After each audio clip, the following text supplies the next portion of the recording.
శ్రీమన్నారాయణ. ఇప్పుడే మనకు రాజమండ్రి నుంచి ఒకరు ఫోన్ చేయడం జరిగింది. వారు అడిగిన ప్రశ్న ఏంటంటే, ప్లాస్టింగ్ వర్క్ మొదలు పెడుతున్నామండి, డబ్బులు కొంచెం తక్కువగా ఉన్నాయి, ముందు ఉత్తరం రోడ్డు కాబట్టి ఉత్తరం వైపున ప్లాస్టింగ్ చేసుకుంటాను, దక్షిణం తర్వాత చేసుకుంటాను, ఇబ్బంది ఏమైనా ఉంటుందా? నేను ఎందుకయ్యా ఉత్తరం ముందుగా చేసుకున్నా అంటే, ఎలివేషన్ డిజైన్ కదండి, ఫ్రంట్లో బాగుంటుంది, చూడటానికి ఎవరైనా వస్తే చూడటానికి బాగుంటుంది, కాబట్టి మనం ఉత్తరం చేసుకుంటే తర్వాత నిమ్మలంగా దక్షిణం చేసుకోవచ్చా లేదా? మన వసతి ప్రకారంగా మనం మార్చుకొని మనకి ఎక్కడ కావాలంటే అక్కడ ముందు వర్క్ చేసుకొని తర్వాత మిగతా దిక్కులు చేసుకోవటం అనేది కరెక్ట్ కాదు.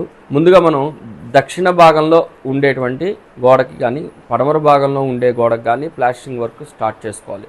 తర్వాత మనం ఉత్తర భాగానికి రావాలి, తర్వాత తూర్పు భాగానికి రావాలంటే ఒక పద్ధతి ప్రకారంగా ఆ దిక్కు ప్రమాణం ప్రకారంగా మనం చేసుకుంటే మంచిది. కొన్ని సందర్భాల్లో గోడలు కట్టేటప్పుడు కొంతమంది ఈశాన్యం నుంచి మొదలు పెడుతున్నారు, అనుకోకుండా పనులు ఆగిపోతున్నాయి. 10 రోజులు ఏంటంటే మేస్త్రులు రావట్లేదంటారు. వాళ్ళు కట్టవలసిన గోడ దక్షిణం నుంచి చేయాలి, కానీ ఇటువైపు నుంచి మొదలు పెడుతుంటారు, దిగువ దిక్కు నుంచి. కాబట్టి ఈ ప్లాస్టరింగ్ చేసుకునే విధానంలో దక్షిణ భాగం నుంచి చేసుకోవటం వల్ల ఏమిటండి, ఇందులో కూడా శాస్త్రం అవసరమా, మీరు ఈ వీడియో ఎందుకు పెడుతున్నారు అని అనేవాళ్ళు చాలామంది ఉంటారు.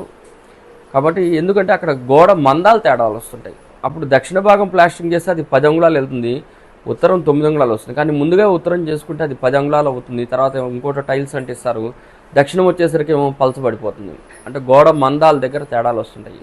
కాబట్టి ఇది మనం చాలా జాగ్రత్తగా గమనించాలి. ఈ యొక్క నియమాన్ని అందరూ పాటించే అవకాశం ఉంటుంది. జై శ్రీమన్నారాయణ.